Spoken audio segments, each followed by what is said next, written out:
আরে কি করছো? কলমটা ভাঙছো কেন? দেখো, এটা একটা কলম। এটা প্লাস্টিকের কলম। লেখার পর আমরা ফেলে দিই। ফেলে দিলে কি হয়? এটা প্লাস্টিক নষ্ট হয় না। তো এটাকে আমরা সাইডে রেখে দেবো।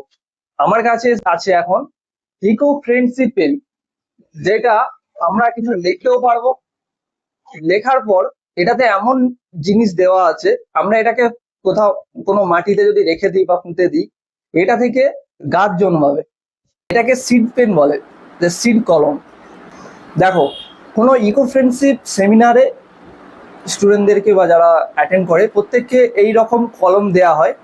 তো এটা আসলে কি আমি দেখাচ্ছি, ভালো করে দেখো। এদিকে নিয়ে আসো। এটা তো নর্মাল কলম, তোমরা দেখতে পাচ্ছ।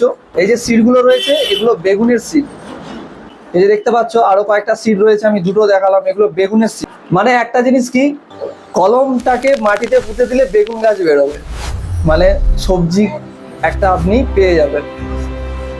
তো এইরকম কলম ইউজ করা উচিত যেগুলো প্রকৃতির উপকারে আসে। কারণ একটা পেপারকে যখন আমরা রেখে দিই মাটিতে, জল শুষে অটোমেটিক এটা একটা সার তৈরি হবে আর একটা বেগুন গাছে পরিণত হবে।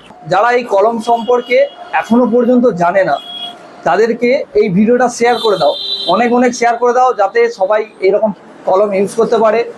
আর এরকম প্রত্যেকে কলম নিয়ে একটা করে গাছ তৈরি করতে পারে। আমরা কলম লাগালাম, শেষ হয়ে যাওয়ার পর কলমের কালি শেষ হয়ে গেল, মাটিতে রোপণ করলাম, রেখে দিলাম, অটোমেটিক গাছ তৈরি হবে। তোমরা কমেন্ট করে জানাবে ভিডিওটা কেমন লাগলো।